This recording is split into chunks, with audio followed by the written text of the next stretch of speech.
haven't made a video in a while. Nothing's wrong. Just the wife and I have been traveling.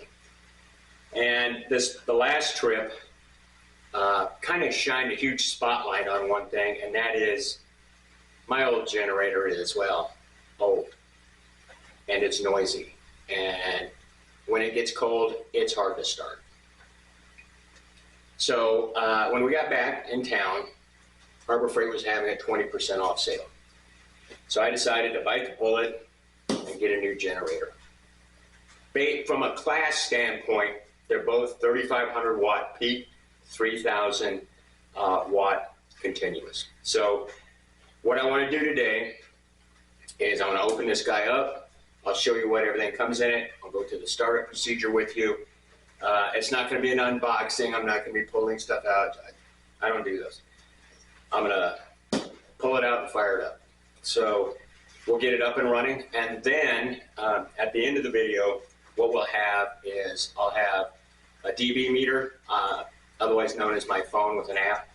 And we'll compare how loud this guy is to how loud this is. Now, spoiler alert, the box here says it's in the 50s.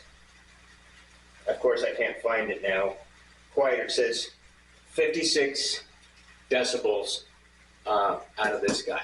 I think that's measured at 25 feet. I don't know. I can't see it here. But what I'm going to do is I'm going to try to measure them at 25 feet.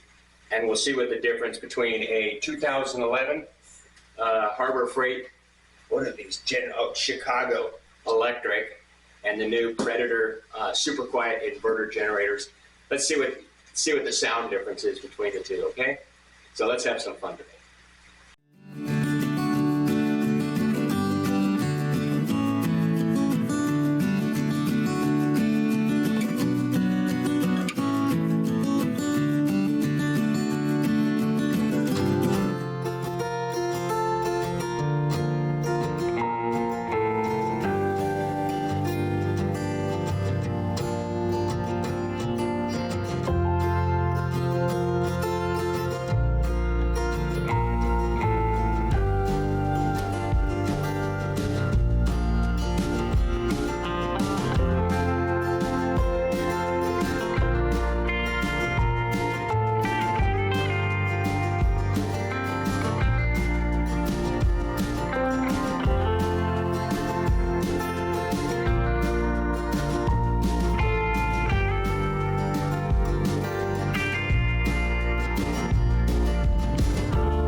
Okay, here are the accessories. We've got a basic toolkit for changing the plug, a two-piece funnel for adding oil, an RV plug, a 30 amp RV on one side and a twist lock on the other, and a 12 volt cable. It's different. The prongs in it are actually tilted in so you can't plug it into a wall socket, and so you can charge a battery. And there's really not much more you would need for a generator.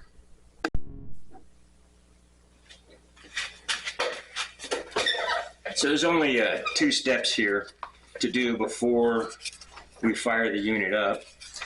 Make sure you read all the safety instructions. Of course, I read them word for word and fully understand them. So the first thing, there's basically three things you have to do before you start it. Connect the battery, add oil, add fuel. So let's get the battery connected. And I'm even going to use the tool that they provided. Here's the battery compartment. It's right on the front, right below here. It's got a little battery in here that you have to get out. Just pull down on that rubber thing. And then I'm even using the tools that they provided. Let's see if we can just walk it out. There it goes. Get these guys out of the way.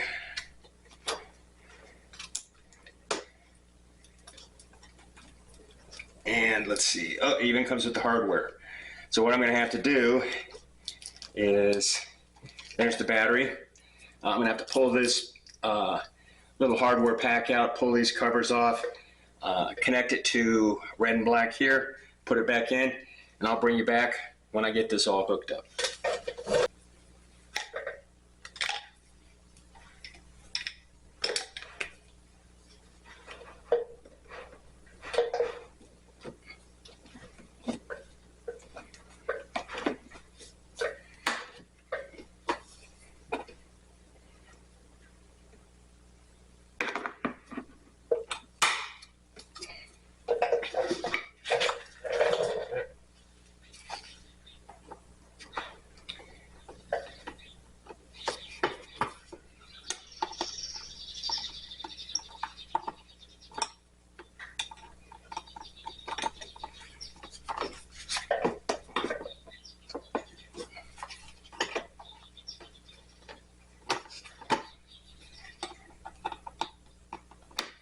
And there you go, the battery's connected. Very tempting now to hit the start button just to make sure it's connected, but no oil. So let's find the oil access door. Maybe that's it. I could be wrong, but I'm pretty sure that's it. Okay, before we hit the start button, we have to put oil in this thing. And on the instructions on page 11 here, whenever you're doing small engines or something you're not familiar with, there's a couple of ways to check your oil. One is have it screwed all the way in, and another is just having it touching. According to this, it's just touching. So when we open this up, open this guy here up, take the cover out, and inside here is your dipstick. Now, sometimes on small engines, when you check it, all you do is you just take it and you push it in and you take it out. You don't thread it in. And according to the instructions, that's how you do this one. Also, if you look at the instructions, that full line is almost, you fill it all the way up to it's almost dripping out. But that's what it shows. So let's go ahead and let's get some oil in this thing. And this is where my shop floor is filthy. This is where the two-piece oil funnel is going to come in handy. Of course, I just bent it. There we go.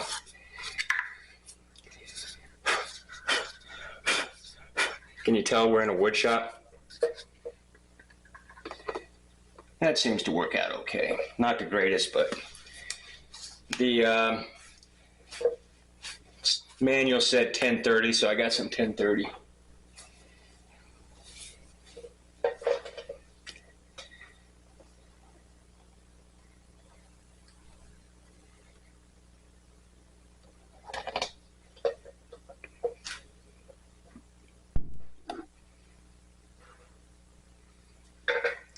Okay, I think I got it topped off there, and I don't know if you're going to be able to see it, but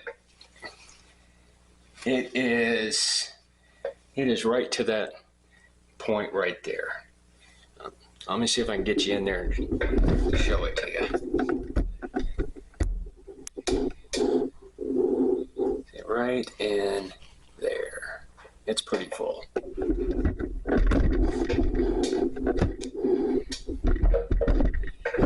Just sit back up here, and from a dipstick standpoint, clean it off.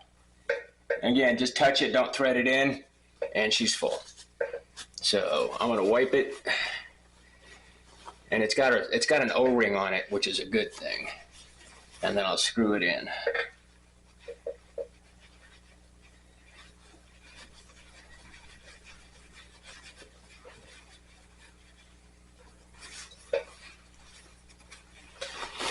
And we're good to go. Nice and tight, get this closed up.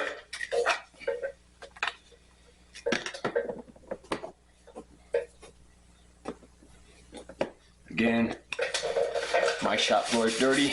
It's a shop floor, it's not a studio. There we go. And the last thing we have to do is put gas in it. So let me go get some gas. For my outdoor equipment, I use ethanol-free gas. I can get it at the local Quick Trip here. There's a bunch of places that sell it. That's just where I go to get it. Now, I am not putting stabilizer in now. I've got about a gallon of gas here, and I'm going to fire it up and just let it run. Let it run all the way through until it runs out. That way I know I've got a few hours on it, and it's not going to die on me. I don't want to just run it for like 10 minutes, assume everything's good, and then go out on a trip and then have it fail. I want to get a few hours on it and make sure it's going to last. Reading the comments, most of these units fail within the first hour. The ones that do fail. Not a lot of those.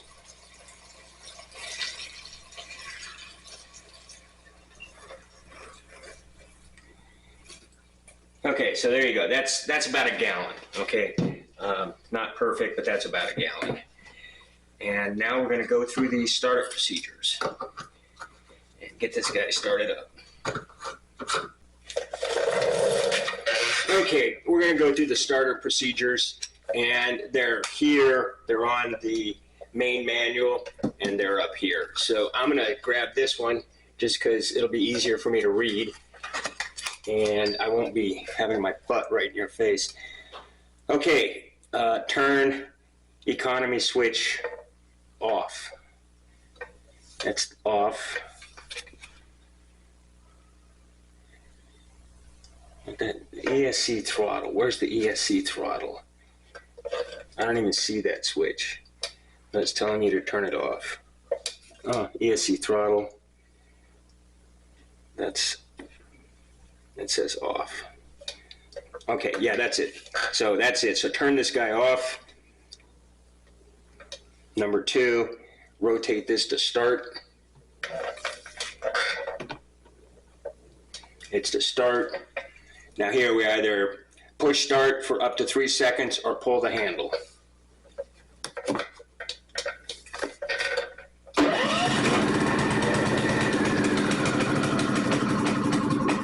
Probably turn this to run. There you go. And it's running.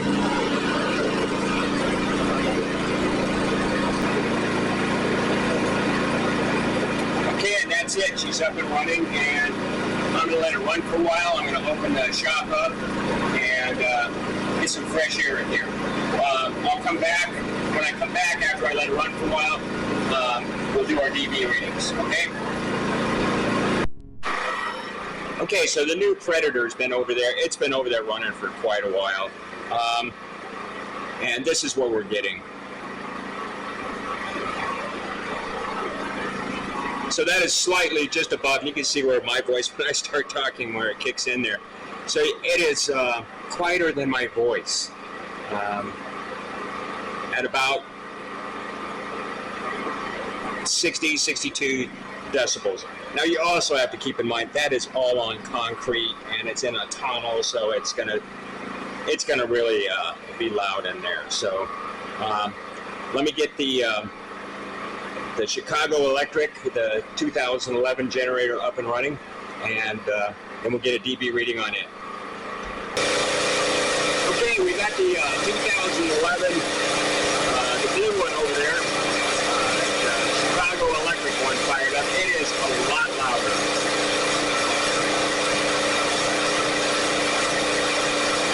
So it's saying 74 to 75 dB, which is really only about 10 dB more than the Predator, but believe me, it is a lot louder.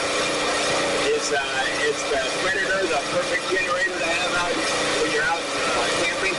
No. Sure made progress by making it a lot quieter and easier for my wife to start.